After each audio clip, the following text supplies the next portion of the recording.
Shalom saudara-saudari Bapak Ibu yang dikasihi oleh Yesus dimanapun kita berada. Salam jumpa kembali dalam renungan firman Allah hari ini. Namun sebelum kita mendengar firman Tuhan, mari kita persiapkan hati dan pikiran kita, memohon bimbingan Roh Kudus. Kita berdoa. Kami memuji memuliakan Engkau ya Allah Bapa yang mengasihi kami, yang oleh karena kasih-Mu kami masih diberi waktu bersekutu dengan Tuhan melalui firman-Mu. Karena itu Tuhan Yesus, berikan kami Roh-Mu yang kudus. Biar Roh-Mu itu yang menguduskan hati dan pikiran kami yang mendengarkan firman-Mu ini, dan Roh-Mu itu juga yang memberikan kami hikmat dan pengertian, sehingga kami boleh menerima firman-Mu seturut dengan kehendak-Mu. Dalam nama Yesus kami berdoa. Amin. Firman Tuhan yang menjadi renungan buat kita hari ini, Rabu 4 Februari 2026, diambil dari Esra 1 ayat 3. Esra 1 ayat 3, demikian firman Tuhan. Siapa di antara kamu termasuk umatnya, Allahnya menyertainya. Biarlah ia berangkat pulang ke Yerusalem yang terletak di Yehuda dan mendirikan rumah Tuhan Allah Israel, yakni Allah yang diam di Yerusalem.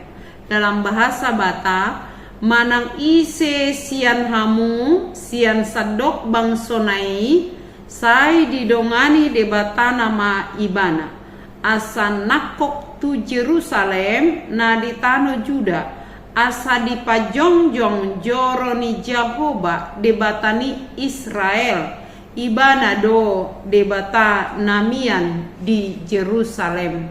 Demikian firman Tuhan.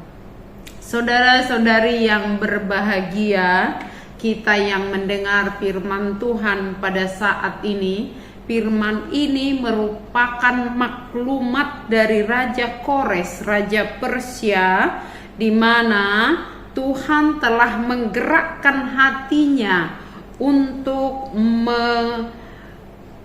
melakukan apa yang dikehendaki oleh Tuhan, yaitu menggenapi nubuatan Nabi Yeremia bahwa umat Allah yang berada dalam pembuangan akan dibawa kembali pulang ke Yerusalem setelah 70 tahun mereka di sana. Jadi firman ini merupakan sekali lagi maklumat dari Raja Kores kepada umat Allah, di mana waktu 70 tahun itu akan tiba, sehingga Raja Kores yang diakuinya di ayat 1 dan 2 bahwa Tuhan telah menugaskan, kata Raja Kores di ayat 2, yang menugaskan aku untuk mendirikan rumah baginya di Yerusalem yang terletak di Yehuda.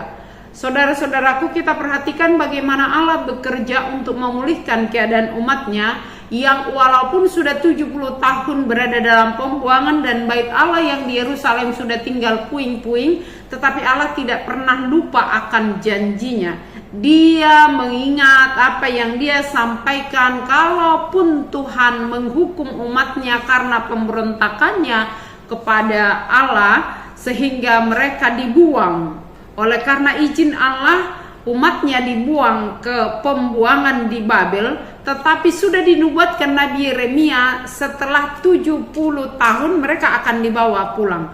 Dalam rangka itulah Allah menggerakkan hati Kores untuk menyuruh umat itu kembali ke Yerusalem. Namun kita perhatikan hal yang sangat menarik di sini, di mana Raja Kores pertama-tama mengingatkan siapa yang merasa yang mengakui bahwa dia umat Allah di tengah-tengah kerajaannya di Persia waktu itu. Dia bertanya akan identitas umat Allah, siapa yang merasa atau siapa di antara kamu, katanya, yang termasuk umatnya, umat Allah.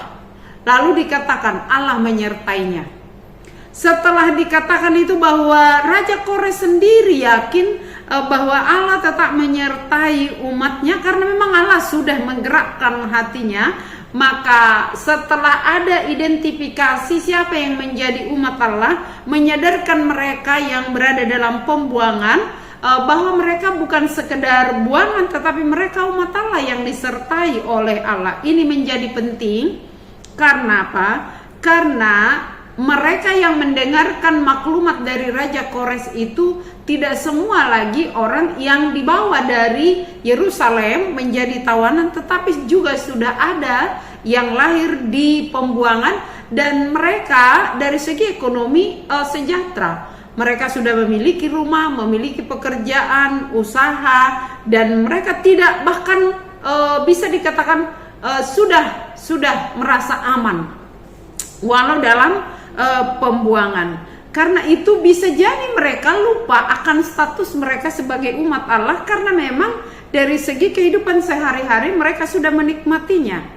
Nah, saudara-saudaraku, ketika Raja Kores mengatakan siapa di antara kamu yang adalah umat Allah, lalu perintah kedua, pulanglah, berangkatlah ke Yerusalem. Artinya ketika mereka mengakui bahwa mereka adalah umat Allah, mereka harus kembali. Mereka harus kembali menggenapi janji Allah bahwa mereka akan pulang ke negeri mereka. Oleh karena situasi mereka dalam pembuangan yang bisa dikatakan sudah aman tadi, maka bukan perkara yang mudah untuk mau keluar dari Babel. Kita coba bayangkan saudara-saudaraku, jika kita yang berada dalam perantauan, lalu datanglah pemimpin di tengah-tengah kota atau di negara ini mengatakan, pulanglah, siapa di antara kamu orang Batak yang berasal dari kampungnya, pulanglah. Tetapi ketika disuruh pulang, bukannya untuk membangun rumahnya, dan bukan karena situasi di kampung itu lebih baik daripada di perantauan, tetapi justru untuk membangun, tetapi bukan untuk membangun rumah secara pribadi yang didahulukan, tetapi dikatakan pulanglah, berangkatlah ke Yerusalem yang disebut Yehuda, tanah Yehuda itu. Untuk apa? Untuk mendirikan bait Allah. Karena apa? Kata Raja Kores, karena Tuhan sudah menugaskan aku untuk mendirikan rumah baginya di Yerusalem, maka dia memerintahkan umat Allah supaya merekalah yang mewujudkan rencana pembangunan itu. Maka dikatakan berangkatlah pulang ke Yerusalem yang terletak di Yehuda. Untuk apa? Mendirikan bait Allah. Diam di Yerusalem, Allah yang diam di Yerusalem diyakini juga oleh umat itu bahwa Allah ada di bait Allah yang di Yerusalem. Maka mereka yang takut akan Tuhan, yang tahu sejarah, tahu persis ketika mereka berada dalam pembuangan, hubungan mereka dengan Allah terganggu. di mana mereka tidak bisa bersekutu dengan Allah. Maka ketika dikatakan pulang mendirikan bait Allah, bukan sekedar membangun bait yang memang sudah hancur tinggal puing-puing. Bait yang dibangun oleh Raja Salomo bukan sekedar mendirikan rumah di situ, tetapi bagaimana mereka membuka hati kembali berhubungan, bersekutu dengan Allah, sehingga mereka lah bait Allah yang terlebih dahulu. Lalu dengan hadirnya Allah di hati mereka, mereka membuka hatinya untuk menjadi bait Allah. Lalu mereka bisa tergerak untuk mendirikan bait Allah. Saya katakan tadi, coba kita bayangkan jika kita seperti itu. Siapa di antara kita yang mau pulang hanya untuk membangun kota atau tempat atau kampung yang sudah tinggal puing-puing? Apalagi kalau dikatakan untuk membangun gereja. Ada yang mau.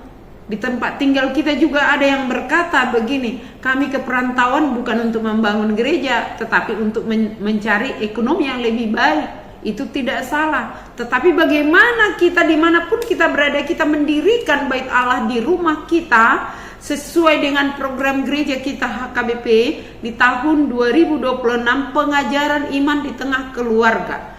Dirikanlah mesbah bait Allah di rumahmu.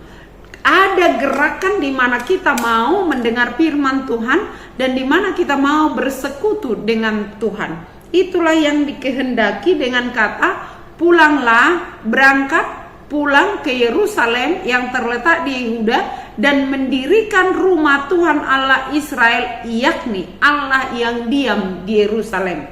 Saudara-saudaraku, Allah selalu punya cara untuk memulihkan keadaan kita.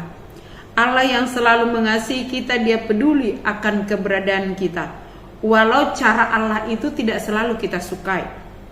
Sama seperti umat Allah di zaman Esra.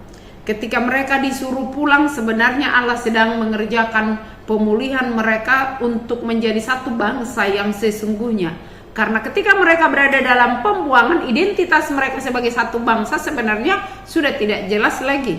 Apalagi kalau ada pemahaman dengan mereka kalah menjadi tawanan, bahwa Allah mereka juga kalah. Karena itu hari ini Tuhan mengingatkan kita, apapun keadaan kita, biarlah kita tetap mendirikan bait Allah di rumah kita. Dan kata firman Tuhan, tidak tahukah kamu bahwa tubuhmu adalah bait Allah yang kudus? Jadikanlah hidupmu, rumahmu, dirikanlah di situ mesbah penyembahan kepada Allah. Ajarkanlah firman Tuhan di tengah-tengah keluargamu. Tuhan selalu punya cara untuk menolong kita. Hadirkan, biarkan Allah hadir di rumahmu dengan mendirikan mesbah baitnya di tengah-tengah keluargamu pun, di tengah-tengah gerejamu, dan di tengah bangsa ini. Tuhan menyertai, itu janjinya.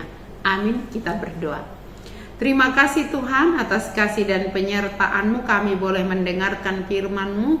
Berkenanlah Engkau Tuhan hadir di hati kami, di rumah kami. Jadikanlah hati kami, rumah kami menjadi bait-Mu yang kudus, sehingga kami boleh selalu bersekutu dengan Engkau. Sekalipun kami lengah dan kurang yakin akan firman-Mu Tuhan, berkenanlah Engkau Tuhan menguatkan iman kami, jangan tinggalkan kami. Berkati juga jemaat-Mu yang mendengar firman ini dimanapun mereka berada. Biarlah semuanya di dalam pertolongan-Mu. Berkati pekerjaannya, berkati mereka. Kalau ada yang sedang kurang sehat, berikan kesehatan. Yang lemah Tuhan kuatkan, yang berduka Tuhan hiburkan. Berkati juga lingkungan kami. Pakai juga para pemerintah kami untuk menyatakan, mewujudkan rancangan-Mu di tengah-tengah negara ini, sehingga semua masyarakat boleh hidup dengan takut akan Tuhan, apapun agamanya. Tuhan punya cara memakai, seperti memakai Raja Kores. Tuhan juga bisa memakai para pemimpin di tengah-tengah lingkungan negara, kota di mana kami tinggal. Pakai juga para hamba-hamba-Mu yang melayani di gereja-Mu untuk terus berusaha mendirikan bait Allah yang sesungguhnya, yaitu hidup seluruh umat-Mu. Terima kasih Yesus. Ampuni kami atas segala kekurangan kami, dan dengarlah doa kami di saat kami sama-sama berdoa dalam doa Bapa kami. Bapa kami yang di surga, dikuduskanlah nama-Mu, datanglah kerajaan-Mu, jadilah kehendak-Mu di bumi seperti di surga. Berikanlah kami pada hari ini makanan kami yang secukupnya, dan ampunilah kami akan kesalahan kami seperti kami juga telah mengampuni orang yang bersalah kepada kami. Dan janganlah membawa kami ke dalam pencobaan, tetapi lepaskanlah kami daripada yang jahat. Karena Engkau yang punya kerajaan dan kekuasaan dan kemuliaan sampai selama-lamanya. Amin. Kasih karunia dari Tuhan Yesus Kristus dan kasih setia dari Allah Bapa serta persekutuan Roh Kudus menyertai kamu sekalian. Amin.